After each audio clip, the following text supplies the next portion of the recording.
가을이 시작되던 날, 낙엽이 바람에 휘청이며 길 위로 흩날렸다. 그가 도서관 앞 계단을 오르던 순간 한 여학생의 손에서 책이 우수수 쏟아져 내려갔다. 그가 먼저 몸을 숙였다. 그녀도 무릎을 꿇고 서둘러 페이지들을 모았다. 손이 닿을 듯 말 듯 겹쳐지며 같은 책의 모서리를 동시에 집어 올린 찰나 그의 눈에 들어온 것은 길게 떨리던 그녀의 속눈썹과 놀람과 민망함이 반반 섞인 미소였다. 아, 죄송해요. 그녀가 말했다. 그가 고개를 저었다. 괜찮다고, 바람 탓이라고, 오늘은 유난히 바람이 심하다고 말했지만 그가 속으로 믿고 있던 것은 다른 종류의 바람이었다. 우연이라는 이름의 바람이 그를 이곳으로 데려왔고 그녀의 책장을 흩트려 그들 사이에 첫 문장을 쓰게 했다고. 그날 저녁 그의 머릿속에서는 낙엽과 종이의 소리가 오래도록 사그라들지 않았다. 그는 이후 며칠을 평소와 똑같이 보냈다. 오전 수업, 오후 도서관, 밤에는 자취방의 얇은 벽에 기대어 과제를 마무리하는 생활. 그러나 그 반복의 틈 사이로 도서관 입구의 바람과 책의 냄새, 그녀의 미소가 생각났다. 그리고 다시 우연히 찾아왔다. 캠퍼스 서점에서였다. 그는 수업 자료에 필요한 얇은 평론집을 찾고 있었고 같은 서가 반대편에서 그녀가 손가락 끝으로 같은 책의 등줄기를 더듬고 있었다. 두 사람의 손끝이 책의 위쪽 모서리에서 마주쳤다. 그녀가 먼저 손을 뗐다.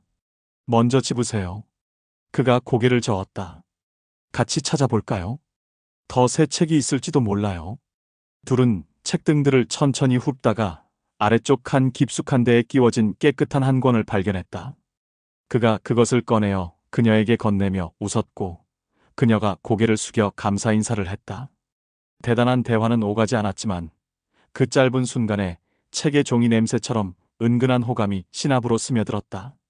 며칠 뒤 하늘이 갑자기 무너진 듯 소나기가 쏟아지던 오후였다. 강의가 끝났고 그는 버스 정류장으로 뛰었다. 정류장 지붕 아래 어깨를 잔뜩 움츠리고 선 여학생이 있었다. 젖은 머리카락이 뺨에 붙어 있었다. 그녀였다. 그가 우산을 반쯤 그녀 쪽으로 기울였다. 같이 쓰실래요? 그녀가 잠깐 눈이 커졌다가 미소 지었다. 고마워요. 우산 아래가 갑자기 좁아졌다. 두 사람이 조금씩 자세를 바꾸는 동안 젖은 공기와 샴푸 향 같은 것이 스쳤다. 물방울이 우산 끝에서 모여 떨어질 때마다 그들의 발끝 가까이 작은 웅덩이가 생겨났다. 버스가 올 동안 둘은 날씨 이야기, 수업 이야기, 그리고 사소한 질문들 어떤 장르의 책을 좋아하는지, 커피는 진한 것을 선호하는지를 주고받았다. 버스가 오자 그녀는 먼저 올라탔고 그가 뒤따랐다. 서로 다른 자리, 그러나 같은 차창 밖으로 주르르 떨어지는 물길을 보며 그와 그녀는 같은 속도로 고개를 돌려 같은 풍경을 바라보았다. 이후로도 작은 재회들이 이어졌다. 어느 날은 학과 축제 홍보부스 앞에서, 또 어느 날은 교내 카페의 줄에서. 대화는 조금씩 길어졌고 웃음은 조금씩 자주 터졌다. 카페 창가에 자리가 나자 그가 먼저 손짓으로 권했고 둘은 따뜻한 잔을 앞에 두고 앉았다. 그녀가 달콤한 카푸치노의 거품을 조심스레 떠먹다 윗입술에 하얀 수염 같은 것을 남겼다. 그가 무심코 손수건을 건네자 그녀는 잠깐 얼굴이 붉어졌다가 환하게 웃었다. 그 웃음은 그에게 아찔함에 가까운 설렘을 주었다.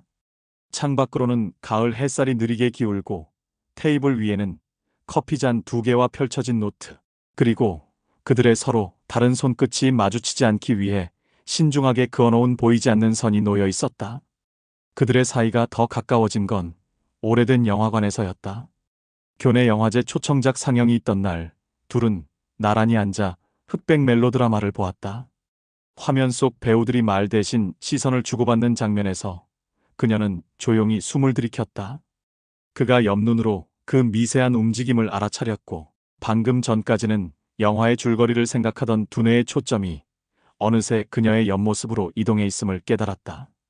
영화가 절정으로 치달을 때 객석 뒤편에서 누군가 떨어뜨린 물병 소리가 크게 났고 그녀가 놀라 손을 움찔하다 그의 손등을 스쳤다.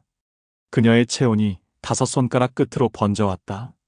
불이 켜졌을 때 둘은 어색한 웃음을 한 번 나누었다. 말은 하지 않았지만 마음의 지형은 그 순간 미세하게 뒤바뀌었다. 가을의 정점에 이르렀을 무렵 축제 공연이 열렸다. 밤하늘에 조명이 켜지고 필드를 둘러싼 사람들은 파도처럼 일렁였다. 그는 친구들과 합류하려다 무대 가까운 쪽에서 그녀를 보았다. 혼자였다. 그는 인사 대신 자연스럽게 그녀의 옆으로 갔다. 여기서 또 만나네요. 그녀가 웃었다. 진짜 인연인가 봐요. 사람들의 파도가 밀려들을 더욱 가까이 붙였다. 어깨가 스쳤고 숨결이 더 가까이 들렸다. 무대에서 드럼이 터지고 기타가 폭죽처럼 튀어나왔다. 불꽃이 하늘을 가르며 번졌다. 그녀는 두 손으로 잠깐 귀를 막고 소녀처럼 웃었다. 그 순간 그의 시야는 조명과 군중을 버렸다. 그녀의 웃음만이 남았다.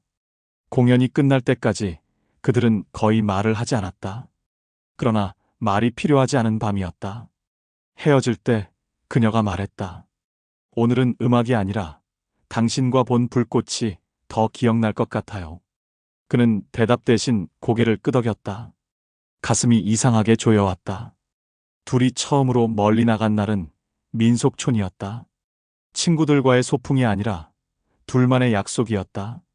기와지붕에 드문드문 내려앉은 낙엽, 좁은 돌길, 장독대 너머로 보이는 얕은 산의 곡선. 작은 찻집에 자리를 잡고 따끈한 막걸리를 조금씩 나누었다. 그는 농담을 했고 그녀가 웃으며 따라했다. 그러다 그가 장난스레 병을 돌리다 그만 손에서 미끄러뜨리고 말았다. 바닥에서 퍼석하는 둔탁한 소리와 함께 병이 튀어굴렀다. 그는 번개처럼 몸을 숙여 닦았다. 그녀가 손수건을 내밀었다. 괜찮아요. 그녀는 장난스레 눈을 찡긋했다. 다음엔 덜 장난치면 더 재미있을지도. 그는 고개를 끄덕이며 손수건을 조심히 접어 되돌려 주었다. 민망함과 웃음이 반반 섞인 공기가 그들 사이를 감쌌다. 찻집을 나와 좁은 골목을 걸을 때 그녀의 그림자가 그의 그림자에 포개졌다 떨어지기를 반복했다. 그는 그 겹쳐짐이 미래의 어떤 예고일지도 모른다고 터무니없지만 진지하게 생각했다. 그날 이후 둘은 더 자주 만났다. 캠퍼스 벤치에서 과제를 하다가 분식집에서 라면 한 그릇을 나눠 먹다가 늦은 오후 도서관 창가에서 서서 햇빛이 먼지 알갱이에 부딪혀 반짝이는 것을 보기만 하다가 그는 그녀가 좋아하는 것들을 하나씩 알아갔다. 단 것을 싫어할 줄 알았는데 사실은 카라멜을 천천히 녹여 먹는 습관이 있다는 것. 낯선 도시의 지도를 모아 노트에 붙이는 취미가 있다는 것. 아침보다 해질녘의 공기를 더 좋아한다는 것. 그녀는 그의 것들을 알아갔다. 말수를 아끼지만 한 번 웃기 시작하면 쉽게 멈추지 못한다는 것. 실패담을 이야기할 때 오히려 더 편안해진다는 것. 사람 많은 곳보다는 길이 좁고 조용한 곳을 선호한다는 것. 계절이 깊어갈수록 둘의 만남은 더 치밀한 기억을 남겼다. 시험 공부로 지친 날들 사이에도 그는 그녀와 함께 있는 순간만큼은 모든 피로가 사라지는 듯했다. 그녀는 그와 같은 강의실에서 들은 내용을 장난스럽게 흉내내며 웃음을 자아냈고 그는 그 웃음을 보며 세상의 어떤 시험보다 소중한 것이 지금 눈앞에 있음을 느꼈다. 두 사람은 작은 약속들을 만들었다.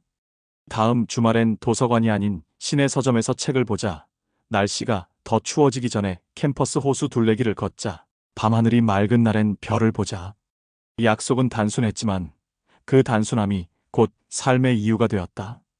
그러나 행복의 곡선은 언제나 한 번쯤 급격히 꺾인다. 어느 날 저녁 그녀는 조심스럽게 턱을 괴고 앉아 말했다. 집에서 유학 이야기가 나왔다는 것을, 생각보다 진지하게 흘러가고 있다는 것을. 그는 축제의 불꽃을 본 밤을 떠올렸다. 그 불꽃이 얼마나 짧게 타오르고 얼마나 깊게 잔상을 남겼는지. 그는 무심코 물었다. 언제쯤? 그녀가 창밖을 봤다. 아마 봄. 봄이라면 아직 가을과 겨울이 남았다.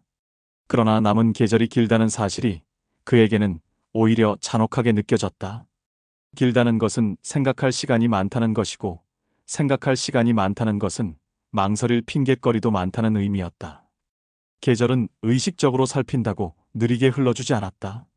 두 사람은 더 많이 걸었고, 더 많이 웃었고, 더 많이 침묵했다. 말보다 침묵이 편한 밤들이 늘어났다. 그들은 서로에게 무엇을 약속해야 할지, 어떤 말을 요구해야 할지 몰랐다. 그는 몇 번이나 가지 말자는 말을 마음속에서 다듬어 보았다. 그러나 입술 끝에 올랐을 때마다 그 말은 무게를 잃고 흩어졌다. 그녀가 그 말을 듣는 순간의 표정을 상상하는 것이 두려웠다. 붙잡으면 이기적일 것 같았고, 보내면 겁쟁이일 것 같았다. 겁쟁이가 되지 않기 위한 말과 이기적이지 않기 위한 말 사이에서 그는 발을 동동 굴렀다. 떠나는 날이 가까워질수록 시간은 부피를 잃고 얇아졌다. 종이장처럼 얇아진 날들이 흔들렸다. 마지막 주말, 그들은 아무 약속도 하지 않은 것처럼 만나 아무 일도 아닌 것처럼 걸었다. 도서관을 지나 분식집을 지나 그들의 발길은 처음 만났던 도서관 앞 계단에 멈췄다. 바람이 약하게 불었다. 그녀가 그를 보며 미소 지었다. 처음에 미소와 닮았으나 여러 겹의 의미가 겹쳐진 빛깔이었다. 그는 그 웃음을 오래 기억하게 될 것을 알았다. 역으로 가는 길, 그들은 말수가 더 적어졌다. 플랫폼에 서서 기차 시간을 확인하는 동안 안내방송이 몇 번이고 흘러나왔다. 사람들의 발소리가 분주했다. 그는 그녀의 손을 잡았다. 잡고 있다는 사실만으로도 그가 무너지는 것을 막고 있는 듯 했다. 그녀는 손가락을 조금 더 끼워 넣었다. 건강해요. 그녀가 말했다. 그는 고개를 끄덕였다. 너도. 시간표의 숫자들이 흐릿해졌다. 기차가 들어오는 소리는 마치 물속에서 들리는 것처럼 둔탁했다. 그는 여러 번 숨을 몰아쉬었다. 그 모든 숨 사이사이에 가지 말자는 말이 있었으나 어떤 숨에서도 완성되지 못했다. 그녀는 마지막으로 말했다. 고마웠어요. 그리고 손을 놓았다. 놓인 손에서 열이 빠져나가면서 그의 손금 사이로 차가운 공기가 빠르게 스며들었다. 그는 뒤돌아보지 않는 법을 그날 처음으로 알았다. 그렇지만 결국 그는 뒤돌아봤다. 유리창 너머로 그녀가 앉은 자리를 찾았고 그녀가 손을 들어 올리는 것을 보았다. 트랙 위로 바람이 불었다. 낙엽이 뒤쫓듯 흔들렸다. 그날 밤 그는 자취방에 돌아와 불을 켜지 않은 채 오래 앉아 있었다. 창틀을 두드리는 바람 소리, 위층에서 내려오는 발걸음 소리, 냉장고의 작은 진동음 같은 것들이 한꺼번에 큰 웅성거림으로 들렸다.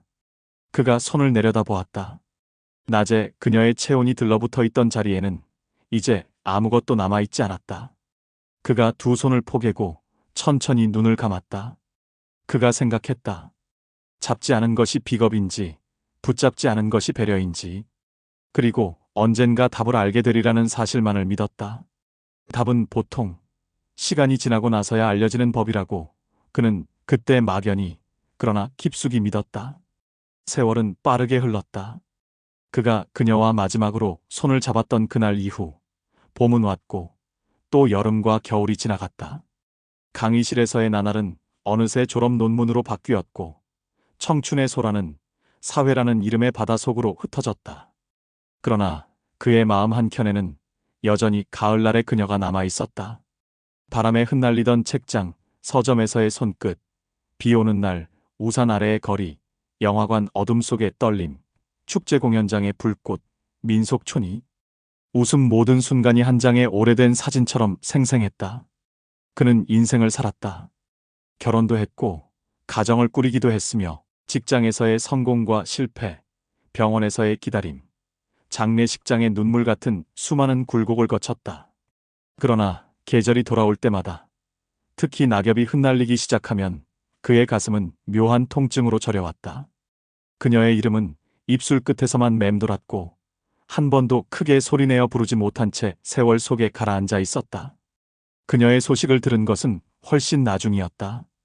오래전 그녀의 친구와 우연히 재회했을 때였다. 대화는 사소한 안부로 시작됐지만 친구의 눈빛 속에 망설임이 있었다. 그리고 그 입에서 나온 말은 그의 심장을 얼어붙게 했다. 그녀는 몇 해 전 불의의 사고로 세상을 떠났다는 것이었다. 차가운 도로 위, 예기치 못한 충돌. 그는 말을 잃었다. 온몸이 무너져 내리는 듯 세상이 쿵 소리를 내며 아래로 꺼지는 듯 했다. 술잔을 기울여도 눈을 감아도 그녀의 마지막 순간을 상상하는 고통은 그를 따라다녔다. 그 후 그는 그녀가 남겼다는 물건을 전해받았다. 오래된 책 속에 끼워져 있던 봉투였다. 봉투는 이미 바랬고 모서리는 닳아 있었다. 그는 봉투를 열어 편지를 다 읽고 나서 한참 동안 숨을 몰아쉬었다. 눈물이 흐르다가 어느 순간 잦아들었고 대신 깊은 평온이 찾아왔다. 그녀가 떠난 사실은 변하지 않았지만 그녀의 마음이 자신에게 남아 있었다는 것만으로도 위안이 됐다. 노년이 된 그는 매해 가을이면 같은 길을 걸었다. 도서관 앞 계단, 카페, 축제 공연장이 있던 운동장. 모두 달라졌고 몇몇은 사라졌지만 그의 기억 속에서만큼은 그대로 남아 있었다. 벤치에 앉아 낙엽을 바라보며 그는 속삭였다. 잡지 못했던 그때의 나는 여전히 미안하지만 내가 남긴 가을 덕분에 지금의 나는 살아있어. 바람이 불며 낙엽이 흩날렸다. 그는 눈을 감았다. 마치 그녀가 곁에서 웃는 듯한 착각이 들었다. 그러나 그것은 착각이 아니라 마음속에서 살아있는 그녀의 목소리였다. 그는 알았다. 끝내 이어지지 못한 사랑일지라도 그리움은 또 다른 형태의 영원함이 될 수 있다는 것을. 그리고 가을은 언제나 그에게 가장 그리운 계절로 남으리라는 것을. 가을은 편지를 남긴다. 사람이 떠나도 사랑은 계절을 따라 돌아온다. 그리고 우리는 안부를 묻는다. 도착하지 않아도 좋은 편지로. 나는 메모지를 접어 주머니에 넣었다.